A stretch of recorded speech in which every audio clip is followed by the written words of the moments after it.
Também registrar a presença do deputado José Linhares entre nós. Agradecemos então a Vera Lúcia e convidamos para fazer uso da palavra Renata Maia, pesquisadora da área. 10 minutos também.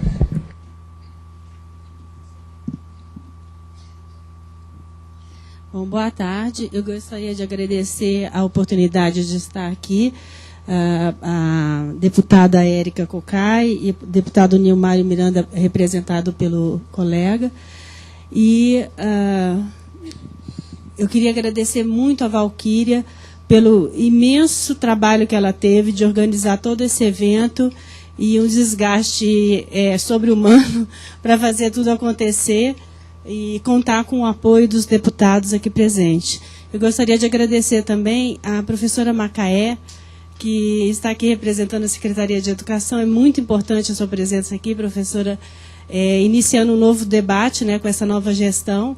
E para a gente é muito importante que essa oitiva seja conte com a sua presença aqui. Então, eu vou começar falando alguns itens sobre que são resultados da minha tese, que está meio fresquinha, foi de junho de 2012, e depois eu vou complementar alguma coisa com a complementação das falas das colegas. Por favor, se eu puder passar. Bom, a gente já sabe que o aluno superdotado, ele precisa de um atendimento. Independente do nome, contradizendo um pouco a professora Zenita, ou até complementando a fala dela, seja atendimento, seja intervenção educacional, o nome que for ser dado, o importante é que o trabalho seja feito. E que as políticas sejam efetivas, no sentido de que possibilite esses atendimentos. Quando nós tivemos no MEC, a professora Valéria Rangel, que está representando a FADERS aqui do Rio Grande do Sul, ela esteve com a gente construindo e montando os núcleos de atividade de altas habilidades, e foi muito trabalho, e esse trabalho foi para que tivesse, em cada estado, começasse a se debater, principalmente o início do debate e o início do trabalho com os superdotados, que não havia até então tão amplamente difundido. Existe esse trabalho heróico da professora Zenita, que ela trabalha há muitos anos com essa área, mais de 30 anos, mais 50 e poucos anos, né, que a senhora trabalha nessa área. E ela vem com esse esforço, principalmente no estado de Minas Gerais e também em outros estados, Rondônia, Rio Grande do Sul, Mato Grosso do Sul, Mato Grosso, que ela também tem o trabalho dela desenvolvido. A gente vem com o NAS complementando esse trabalho da professora Zenita, tentando que isso fosse difundido pelo resto do Brasil. Então, os NAS realmente, como Vera falou e como a Valquíria, a professora Zenita falaram, eles precisam realmente de apoio político. Esse apoio político existia efetivamente no MEC, e nos últimos anos foi diminuindo essa tensão, e nós esperamos agora que com o debate com a professora Macaé isso seja retomado dentro do Ministério da Educação, esse atendimento. Bom, então, o atendimento do aluno superdotado, seja lá o nome que for, ter o que ele precisa, do atendimento rico em atividades, rico em desafios. Ele precisa ser desafiado, ele precisa ter oportunidade de pesquisa, oportunidade de investigação, oportunidade de prosseguir no seu conhecimento científico. É isso que ele precisa em sala de aula. Se isso vai ser feito com projetos ou com outros tipos de atividades de estimulação do aprendizado do aluno, então, que seja feito, mas que seja realizado, que tenha possibilidade, que tenha material, que tenha salas, que tenha professores formados, né? Ele precisa de um currículo diferenciado, quer dizer, em relação ao currículo regular, ele precisa de um currículo que seja diferenciado no conhecimento. O que está ali no currículo regular, ele já sabe, ele precisa de mais desafio, de mais coisas. Por isso o atendimento dele é diferenciado. E por isso esse aluno não quer permanecer na escola, porque ele já sabe o que está sendo dado. Bom, as crianças, principalmente as crianças com conhecimento acadêmico avançado, ou superdotados nas áreas acadêmicas, eles podem cumprir em menor tempo o tempo deles na escola. Então, ele pode, por exemplo, tem criança que já sabe, aprende o conteúdo de um ano, ele aprende em 3 meses. Né? Então, depois do resto da atividade, se ele em 3 meses ele já aprendeu o currículo, no resto do ano ele fica fazendo o quê na sala de aula? Bagunça, ele fica entediado ou ele evade. Isso daí também pela falta de interesse que eles têm, né, pelo que está sendo dado. Já sabe, eles ficam com falta de interesse, acaba evadindo ou acaba apresentando um comportamento indesejado. Muitos superdotados são confundidos com hiperativos, porque eles apresentam um comportamento muito semelhante ao do hiperativo, por causa da falta de interesse no que está sendo dado na sala de aula. Então, o que eles precisam efetivamente é uma intervenção educacional que promova o aprendizado mais rápido do aluno nas disciplinas do currículo regular, quando comparado com a média de aprendizagem da classe. Busca equiparar o nível, a complexidade, o ritmo do currículo ao conhecimento, preparo, interesse e motivação do aluno. Isso é aceleração de ensino. Tá? Isso pode ser feito quando a criança avança de série ou em vários outros formatos de aceleração de ensino que existem, porque esse aluno ele pode cumprir em menor tempo a atividade. Então, uma das formas de atendimento do aluno na sala de aula regular é a aceleração de ensino. Por isso, o professor da rede regular de ensino tem que estar preparado para atender esse aluno, assim como o professor da sala de aula da sala de recursos. Então, nas formações de professores que a gente vê nas universidades, ou mesmo nas formações oferecidas pelos órgãos públicos, o tema altas habilidades de superdotação é muito pouco tratado, inclusive nos cursos superiores. A gente vê alguns pontuais em algumas capitais do Brasil, a formação para esses professores, incluindo o tema altas habilidades de superdotação. Eu também não sou muito a favor dessas altas habilidades, como a professora Zenita, mas ele estava aí na lei e veio vindo junto, então a gente tem que trabalhar com esse tema conforme está dito. Né? Então, a formação de professores tem que ser efetiva também. Tem que ter uma política de formação de professores que realmente habilite e transmita conhecimento para os professores sobre quem é esse aluno e o que se deve fazer com ele em sala de aula e em sala de recursos.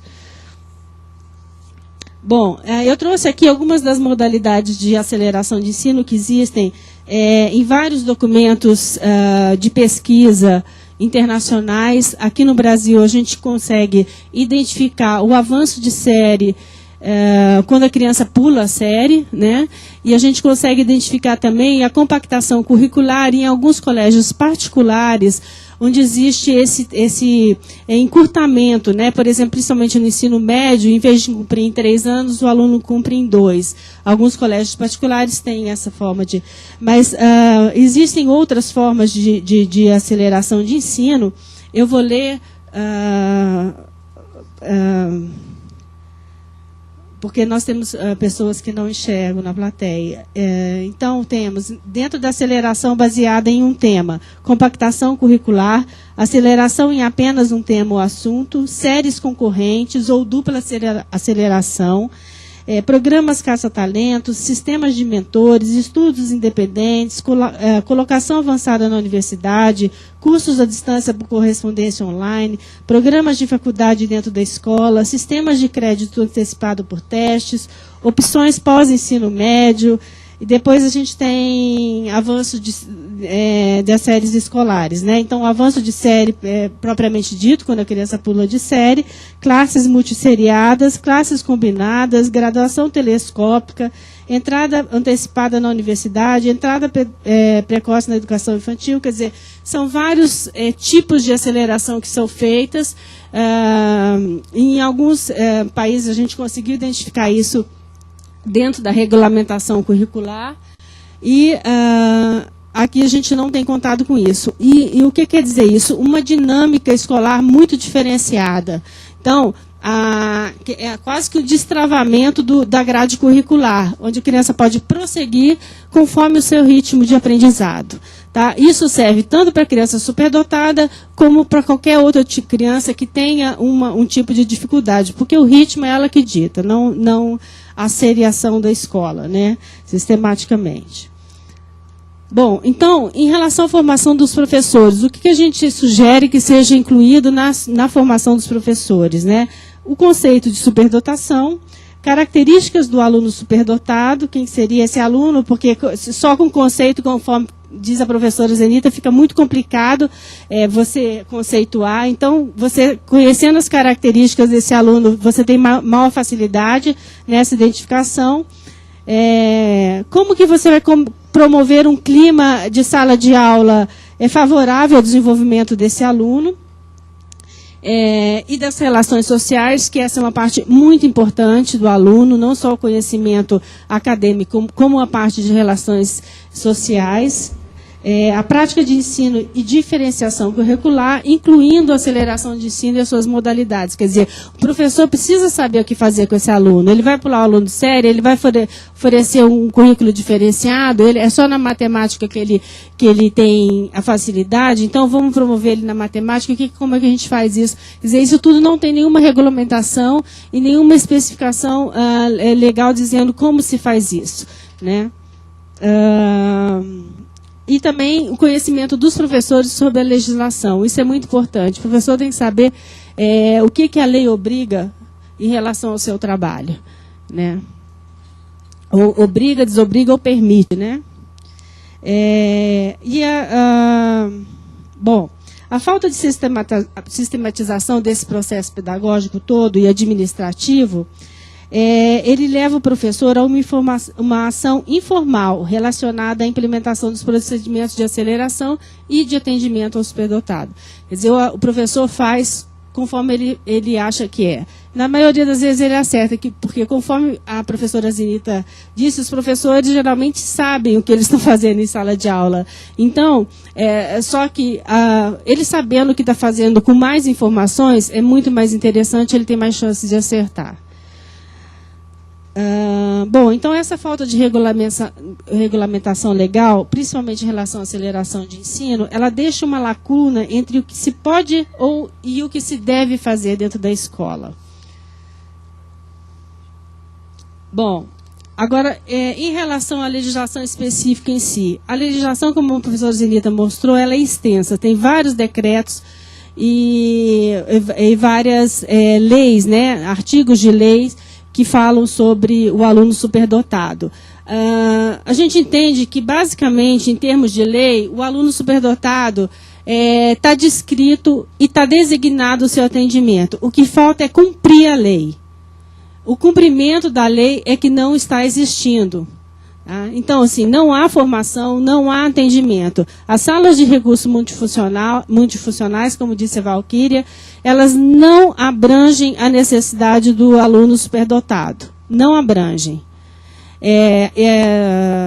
No nosso entendimento, a sala de recursos multifuncionais, ela fica muito bem para municípios pequenos, onde realmente vai aparecer um caso ou outro de uma necessidade educacional especial ou outra. Mas dentro de capitais grandes ou cidades grandes, isso não é efetivo. Tanto que no atendimento a cegos, no atendimento a surdos, os trabalhos que já existiam não foram interrompidos, os CAIS e os CAPs. Então, para os superdotados é a mesma coisa. No meu entendimento, o professor não dá para ser mágico. Então, ele vai atender bem uma área ou outra. Né? Eu trabalhei alguns anos no Ministério da Educação, na área de educação especial. Eu não conheço muitas pessoas que saibam Braille e Libras ao mesmo tempo. E também entendo de superdotação. Então, é complicadíssimo esse tipo de atendimento. Então, essa regulamentação seria bem interessante. E, por fim, aqui... Bom, então essa falta de regulamentação, ela deixa como a escola vulnerável. A gente estudou muitos casos de aceleração de ensino. A criança deve ser acelerada, o professor quer acelerar, o pai consente na aceleração, mas a lei barra. Aqui a gente tem a Cláudia Akin, que a especialização dela hoje é entrar na justiça, tal que a Valquíria comentou, que todo mundo tem que entrar na justiça para garantir o seu direito, por causa do impedimento legal que impede a criança de prosseguir na primeira série. Então, o que faz? O pai recorre e ela entra na justiça e consegue na justiça que o seu filho consiga prosseguir no ensino, quer dizer, consiga o direito dele de aceleração de ensino. E isso é inconcebível, porque a maioria dos pais brasileiros não tem condições de pagar um advogado para isso. E eles ficam penalizados. Então, quando nós estudamos aceleração de ensino, no ensino público, o que a gente verificou é que algumas crianças conseguiram avançar de série, outras foram impedidas porque a direção fica indecisa sobre o que a lei diz sobre aceleração de ensino. Então, tem um artigo que a gente considera que deva ser retirado ou modificado dentro da LDB. Então, seja retirada do artigo 24, inciso 2º, a expressão exceto o primeiro ano do ensino fundamental, ficando o texto, então, a classificação em qualquer série ou etapa pode ser feita prosseguindo a lei. Quer dizer, a aceleração ela é garantida. Tem esse impedimento dizendo que criança de primeira série que pula da pré-escola para a primeira série não pode ser acelerada. Isso não tem o menor sentido. Principalmente porque hoje a aceleração, o atendimento educacional começa na pré-escola. Né? A obrigatoriedade começa na pré-escola. Esse artigo ele é antigo. Ele foi feito, inclusive, antes do ensino fundamental de 9 anos. Que hoje já não faz o menor sentido. A criança hoje já entrava com 6 anos na primeira série, hoje ela tem a pré-escola, quer dizer, ela não pode pular, prosseguir no estudo com 5 anos para 6, ela não pode prosseguir. Daí, antes ela pode e depois pode, mas nesse período não, quer dizer, não faz o menor sentido. Esse artigo da lei. Existem muitas barreiras, muitas crianças têm sido prejudicadas por conta desse artigo. Então, a gente sugere que seja modificado. E que seja incluída na LDB a possibilidade de adoção de outras modalidades de aceleração de ensino, que não só o avanço de série. Né? Isso daí para cumprir o atendimento aos direitos legais. Está lá na Constituição que todo jovem pode prosseguir, não deve ser impedido de prosseguir na aquisição dos seus conhecimentos científicos. E essa lei, ela, na minha opinião, inclusive, ela é inconstitucional. E é que as secretarias estaduais e municipais de educação, elas promovam portarias, isso acho que é uma ação do Ministério, de incentivo às políticas estaduais e municipais, de que eles regulamentem as orientações sobre os processos de aceleração e sobre o atendimento ao aluno superdotado. Bom, em relação ao passe livre, que a Vera comentou, o GDF conseguiu, a Valquíria, junto com os pais e a colaboração do professor Leitão e a equipe, eles conseguiram o passe livre para os alunos superdotados. Então, isso é uma coisa que deve ser incentivada dentro dos estados e os municípios.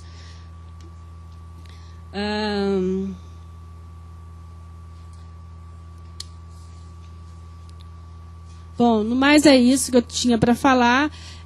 Eu vou deixar a parte científica por conta da professora Denise para debater as questões científicas, mas a gente vem há alguns anos estudando, não tanto quanto a professora Zenita, mas eu pretendo chegar lá com a experiência que ela tem. Eu estou só apenas desde 99 nessa área, então a gente vem vendo que algumas coisas foram modificando em relação ao atendimento superdotados. E em relação a Brasília, que a professora Zenita deixou de conseguir informação sobre alguns estados, né? Então, em Brasília, nós temos quase 2.000 alunos sendo atendidos, nós temos 42 professores de sala de recurso distribuídos em 12 18 salas de recurso, né, Valquíria e Vera, e é um atendimento que vem há mais de 35 anos, quase 40 anos já sendo realizado em Brasília, elas têm bastante experiência. Em Belém, no Pará, o número é mais ou menos aproximado, só que eles têm apenas 2 salas de atendimento em Belém do Pará, sendo que o atendimento do NAS lá em Belém do Pará foi estendido para Barcarena e Abaetetuba, que são 2 municípios, e lá eles já têm também, cada município atendendo cerca de 200 alunos cada um, e os municípios são bem pequenos. Em São Paulo não há atendimento. Essa é uma reivindicação, inclusive, do pessoal de São Paulo que está aqui. Quando foi montado o NAS, o São Paulo ficou apenas com a parte de formação de professores e não promove a sala de recurso. Em Belo Horizonte, o atendimento também foi para o município, não para o Estado. E dentro o que a Secretaria de Educação lá explicou é que os alunos são atendidos de forma inclusiva nas salas de aula e por isso não há atendimento diferenciado. E em Recife realmente também também municipal, não é em Pernambuco, é em Recife. E até o ano passado tinha um trabalho bem efetivo lá. Em João Pessoa e Alagoas, acho que realmente está bem desativado, eles não têm apoio político. Então, assim, na maioria dos municípios, o que falta realmente é apoio político. Em Mato Grosso do Sul e Cuiabá, eles têm. Mato Grosso do Sul, eles têm, além da capital, eles têm mais 5 municípios, os NAS implementados, que foi um trabalho de extensão do NAS de lá. Então, assim, eu não tenho mais informações do que isso. Mas tem que ser para os coordenadores, né, dos NAS.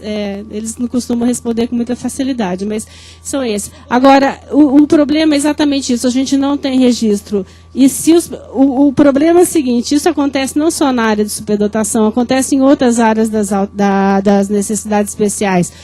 O que falta acho que um treinamento mais específico sobre preenchimento do censo escolar. Isso é muito importante. Se a gente não tem números, o Ministério não tem como designar verba para o atendimento. Então, se não há registro, não há como você saber quantos alunos. Os alunos não aparecem do nada, eles existem. Então, estou falando que em Brasília tem quase 2.000 alunos sendo atendidos, sendo que não há esse registro no censo. Então, assim, tem que ser uma formação... porque o dinheiro tem que ser distribuído igualmente para as necessidades educacionais especiais. Então, se não há registro no censo, não tem como receber o financiamento realmente. Então, é isso que eu tinha para falar. Muito obrigada.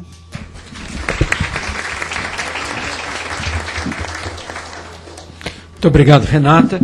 Eu vou solicitar, então, já combinei aqui com a Valquíria, com a Vera Lúcia e com a Renata, para poder trocar o lugar para nós, para a gente poder convidar à mesa os nossos 3 outros convidados. E a professora Zenita pode continuar aí no lugar, ok? Então convidamos a Denise de Souza Flet, Antônio Leitão e a professora Macaé. Existem. Então, estou falando que em Brasília tem quase 2.000 alunos sendo atendidos, sendo que não há esse registro no censo.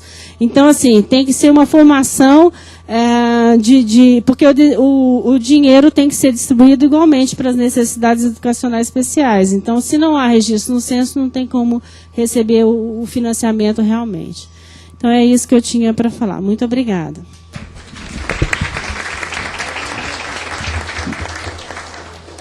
Muito obrigado, Renata. Eu vou solicitar, então, já combinei aqui com a Valquíria, com a Vera Lúcia e com a Renata, para poder trocar o lugar para nós, para a gente poder convidar à mesa os nossos 3 outros convidados. E a professora Zenita pode continuar aí no lugar, ok? Então convidamos a Denise de Souza Flet, Antônio Leitão e a professora Macaé Maria Evaristo dos Santos.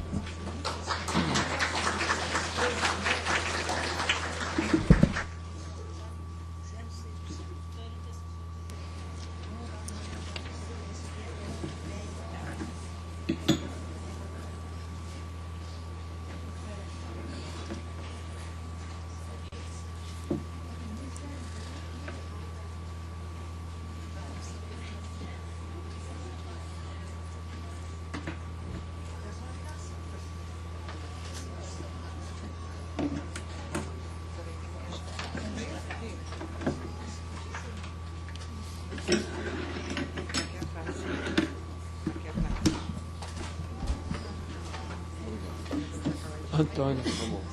Eu estou à sua direita, viu, Antônio? Eduardo Barbosa, viu? Tá bom, querido? Tudo bem?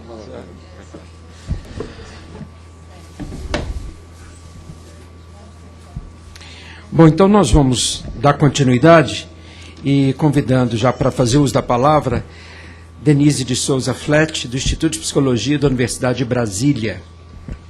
10 minutos também, professor. Boa tarde a todos. Inicialmente, eu agradeço o convite feito por essa casa para estar aqui presente e poder, então, discutir e falar um pouco da minha experiência acerca da educação do aluno superdotado. Tá? Aproveitando muitas das falas que me antecederam, eu gostaria, então, de fazer um destaque em alguns pontos que foram mencionados pelas minhas colegas que compuseram a mesa anterior. Tá? Eu estou à sua direita, viu, Antônio? Eduardo Barbosa, viu? Tá bom, querido? Tudo bem?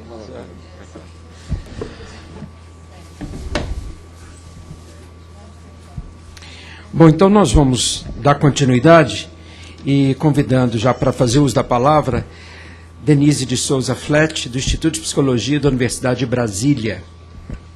10 minutos também, professor. Boa tarde a todos. Inicialmente, eu agradeço o convite feito por essa casa para estar aqui presente e poder, então, discutir e falar um pouco da minha experiência acerca da educação do aluno superdotado. Tá? Aproveitando muitas das falas que me antecederam, eu gostaria, então, de fazer um destaque em alguns pontos que foram mencionados pelas minhas colegas que compuseram a mesa anterior. Tá? Bom, inicialmente, eu gostaria de destacar e lembrar, né, a todos que um dos problemas que enfrentamos, né, no atendimento ao aluno superdotado, primeiro são as informações equivocadas acerca de quem é esse aluno, qual é o perfil, que características esse aluno apresenta, né? Então, as ideias equivocadas, as ideias estereotipadas que a gente vê muito veiculadas na mídia, na sociedade de uma maneira geral e que atrapalham, sim, o entendimento que nós temos acerca de como esses alunos devem ser atendidos. A falta de informação, não só a informação equivocada, mas a ausência de informação, a falta de informação, também identificamos como um problema, um entrave ao atendimento ao aluno superdotado. Tá? Bom, um outro ponto que gostaria de destacar é a necessidade da maior visibilidade que devemos dar a este aluno, a esse grupo de aluno. E nesse sentido, né, eu considero que o censo, né, é um recurso, um mecanismo que poderia dar mais visibilidade. Então, concordo, né, com Renata e com outros colegas que me antecederam da importância de se rever essa metodologia que é utilizada na elaboração do censo, como esse censo está sendo respondido, né, realmente orientar, instruir os nossos gestores, os nossos professores, de como esse censo, né, como essas informações podem ser, de fato, construídas e registradas. Bom, um terceiro ponto também que destaco, né, então, qual a importância de se investir na educação do aluno superdotado, né? É desenvolver as habilidades, né? Desenvolver o seu talento, desenvolver o seu potencial. Mas também não é só isso, né? Quando a gente fala do atendimento ao superdotado, nós estamos falando também da importância de se desenvolver um autoconceito positivo, uma autoestima, um senso ético de responsabilidade social. Então, não é só a dimensão intelectual, não é só a dimensão acadêmica que deve ser contemplada quando a gente fala do atendimento, de serviços, de programas a serem oferecidos ao aluno superdotado, mas também se trabalhar a dimensão social, a dimensão emocional, o bem-estar desses indivíduos, né? Porque é importante também, muitos destacam, né? O quanto eles podem contribuir para a nossa sociedade. Sem dúvida, isso é super importante, mas também nós temos que pensar do bem-estar deles serem pessoas felizes, de serem pessoas que, de fato, estejam bem né, se sintam bem, se sintam integrados, incluídos na nossa sociedade. Acho que essa dimensão também a gente não pode privar os nossos alunos superdotados. Tá? Então, quando falamos de atendimento, de serviços, de programas, essa também a dimensão social, emocional, ética, né? Nós vivemos num momento histórico em que as nossas competências éticas, elas são essenciais, né? E em que medida nós estamos, o que nós estamos oferecendo aos nossos alunos superdotados, de fato, tem contemplado essa dimensão. Tá? Uma outra... E também lembrando, gente, o desperdício de talentos que ocorre na nossa sociedade, né? Quais são as implicações disso? Tanto para o aluno, para o indivíduo superdotado, como também para a sociedade de uma maneira geral. Tá? Então, destaco, né, a diversidade de formas de atendimento ao superdotado, né? Nós temos as atividades de enriquecimento, temos, como Renata colocou aqui, as diferentes modalidades de aceleração, que não se resumem, né, apenas a pular de série, como muitos pensam. Existe uma diversidade, uma ampla gama de possibilidades de aceleração de ensino que não estão sendo contempladas no nosso processo educacional. Outras formas outras estratégias, como, por exemplo, estudo independente, a educação à distância, né? Nós estamos vivendo num mundo tecnológico, em que medida isso pode ser inserido também na educação do superdotado. Então, eu acho que existe uma diversidade e muitas vezes a gente fica muito preso à forma tradicional do processo de ensino-aprendizagem, né? A estrutura uniformizada, a mesma coisa para todos, quando a gente sabe que uma verdadeira democracia educacional não é o mesmo tipo de educação para todos, né? Mas dá o acesso a todos. Tá? Então, isso também gostaria de destacar. Deixa eu ver aqui mais. Sim, também gostaria de ressaltar aqui a necessidade tanto da formação iniciada quanto continuada dos profissionais que atuam na educação do superdotado, e isso não apenas focando nos professores, mas também, por exemplo, em outros profissionais como psicólogos, pedagogos, enfim, uma diversidade de outros profissionais que também necessitam dessa formação, não só inicial quanto continuadas na área de superdotação. Tá? Também gostaria de destacar aqui a necessidade de serviços para os pais, uma oferta de atendimento aos pais, porque muitas vezes não adianta a gente trabalhar só com o aluno, atender só o aluno e esquecer o pai, ou deixar o pai separado, isolado dessa situação. É necessário uma parceria da escola com a família e a comunidade onde essa escola está inserida, onde esse aluno está inserido. Então, também temos que pensar não só no serviço para o aluno, não só no serviço para o professor, mas também para os pais e para a comunidade, né, onde esse aluno está inserido. Sem dúvida nenhuma, a importância da avaliação das ofertas oferecidas, dos serviços, dos programas, dos atendimentos. Essa é a única maneira da gente verificar, de fato, o que precisa ser revisado, o que precisa ser reformulado. E avaliação aqui não no sentido assim punitivo, né? Se você não tiver uma boa avaliação, você vai perder isso, isso, isso. Não, no sentido de verificar, de fato, o que precisa ser reformulado. Então, é importante, sim, essa avaliação de programas, de intervenções, de serviços que têm sido oferecidos no nosso país ao aluno superdotado.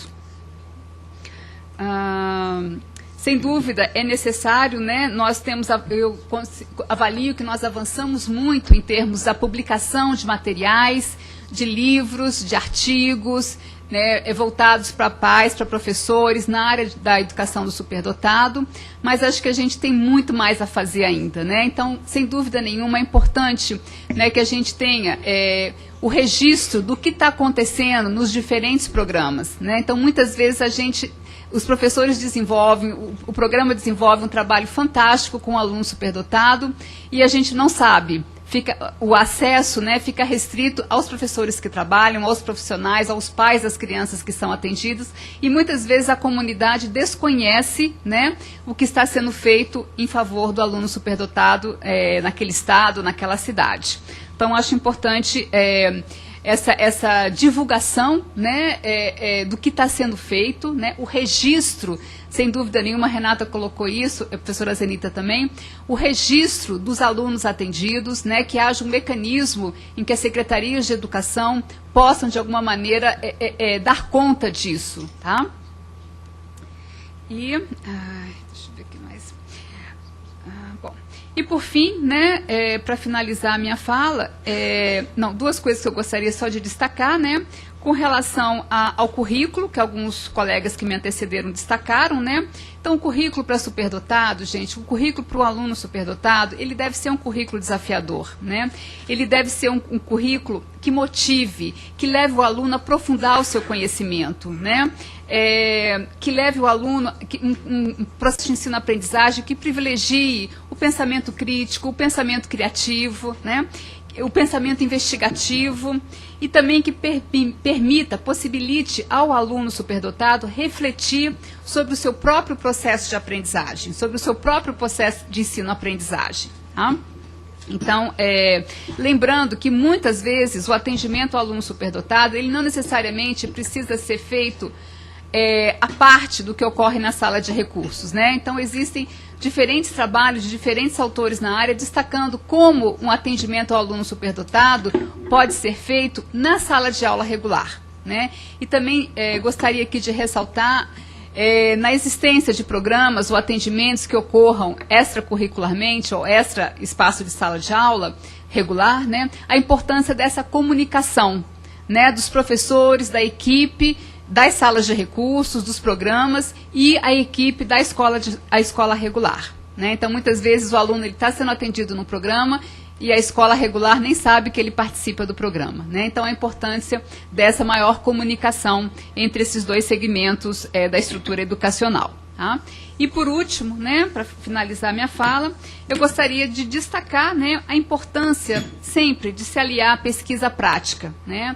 A pesquisa é importante, ela pode contribuir para subsidiar, né, para selecionar, para orientar que práticas são mais adequadas, são mais eficientes de serem implementadas junto ao aluno superdotado. Tá? Obrigada.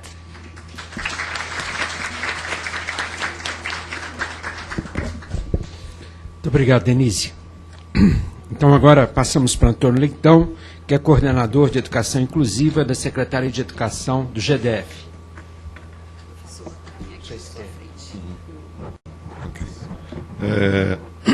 Boa tarde a todos. Em primeiro lugar, obrigado pela oportunidade. O nosso... Só um minutinho. Tem um móvel aqui, você prefere? Não, tranquilo. Né, para finalizar minha fala, eu gostaria de destacar, né, a importância sempre de se aliar à pesquisa prática, né? A pesquisa é importante, ela pode contribuir para subsidiar, né, para selecionar, para orientar que práticas são mais adequadas, são mais eficientes de serem implementadas junto ao aluno superdotado. Tá? Obrigada.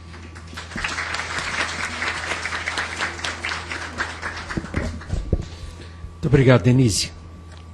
Então, agora passamos para Antônio Leitão, que é coordenador de Educação Inclusiva da Secretaria de Educação do GDF.